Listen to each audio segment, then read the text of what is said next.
Good evening, and thanks so much for joining us. We begin tonight with details on a massive drug bust in northern Alberta. Charges are pending against 2 suspects after police located millions of dollars worth of marijuana at a farmhouse just north of St. Paul. RCMP seized nearly 2,000 pot plants worth over $2 million and 15 long-barreled guns with ammunition, including an M16 rifle. Over 1,800 marijuana plants seized any time throughout northern Alberta communities is considered large and is certainly significant in terms of the type of operations that we typically conduct. The investigation started back in the fall of 2012. 2 men are now facing charges. There are charges pending as we speak against Roy Krakowski, age 67 years old, and another occupant of this property. They will be charged with production of marijuana and possession of marijuana for the purpose of trafficking. St. Paul RCMP partnered with Edmonton's Alert Green team in the bust. Well, Alberta approved new drunk driving legislation last year, but despite the stiffer laws, drivers still aren't getting the message when it comes to drinking and getting behind the wheel. That, according to the Lloydminster RCMP, who say impaired driving charges are up again this year. Anna Stanislaw has more. Operation Christmas Driver wrapped up its 3rd year in the border city, charging and arresting 60 impaired drivers. The number has doubled since 2011 despite check stops and road checks all around the city. Most of those numbers weren't from people who are going to Christmas parties. They're people who happen to be just out drinking, out to the lounges, and who were caught driving while impaired. This year, Lloydminster has the highest number of impaired drivers in the last few years, causing concern and disbelief for many. It's ridiculous that people are driving drunk. They deserve to get caught. So, it's not only their life they're risking everybody else's. I don't know why people would do that. We've got lots of warning and there's lots of ways to get rides. People should pay more attention to that. Corporal Kadoon says the RCMP will continue doing their job, being out in the community and patrolling the streets. We've now generated a Twitter account to let people know what's happening, what we're doing, that way to help get the message out there a little bit quicker than we have to go through the newspapers, television, radio. We get the direct message. Anna Stanislaw, Newcap News.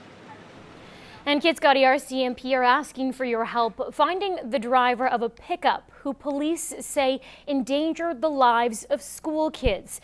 RCMP released this photo of the dark-colored Dodge Ram pickup truck. Police say the driver whipped past a stopped school bus back in September on Highway 897 near Marway, despite the bus having its flashing lights on and stop sign out. RCMP say this could have seriously hurt the kids getting off the bus trying to cross the highway.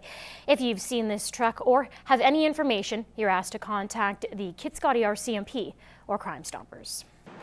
Local MP and Agriculture Minister Jerry Ritz had his hands full in 2012 with the E. coli crisis and the dismantling of the Canadian Wheat Board. But today, the Battleford's Lloydminster Member of Parliament is here in the border city wanting to hear from you. Ritz is hosting an open house, giving residents the chance to speak with him face-to-face on any issues in the region. It's an annual event for the area MP. Now it's already underway at Ernie's Coffee House on 50th Street, but you still have time to check it out. The open house runs until 7 o'clock tonight. And as you just saw, we're in for a nasty flu season this year.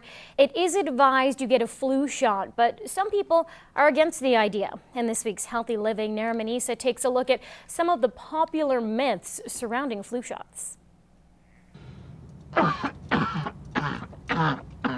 No one likes being sick, the dreaded cough, the sneezing, and all the other side effects that come with it. New reports say the flu season has struck early and at a much higher rate. And that has pharmacist Tim Hines busy on his feet. Hines owns a family pharmacy and says it's been quite busy the last little while. He says the flu shot is important to those looking to avoid getting sick. Right now, the information we have says the benefits definitely outweigh the risk. There are many myths surrounding flu shots, so Newcap News enlisted Hines to help dispel some of the more popular ones. The first myth, that the flu vaccine makes you sick.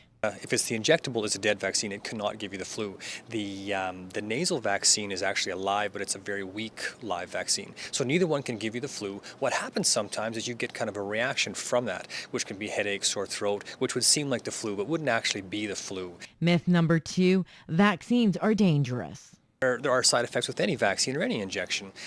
Again, the serious risk with the flu vaccine is very, very rare. One of the serious reactions, like Guillain-Barré, for example, is only 1 in a million. Myth number 3, pregnant women cannot get the vaccination. No, they do recommend that pregnant women get the flu vaccine. They're one of the higher risk patients, so they definitely should. What they shouldn't get is they shouldn't have the nasal one, the live one. The 4th myth, it's too late to get the shot. The flu season can run anywhere from October to May, so it's still not too late to get it. And finally, myth number 5, only the elderly or the young need to get a shot. If they're in the population that's high risk, they should definitely get it. But even if they're not, there's going to be a benefit to their loved ones, their family members, to the people they come in contact with. So yes, everybody should get it. It's over 6 months of age. For more information on upcoming flu shot clinics in and around our region, log on to the Prairie North Health Region's website at pnrha.ca. Naramanisa, Newcap News.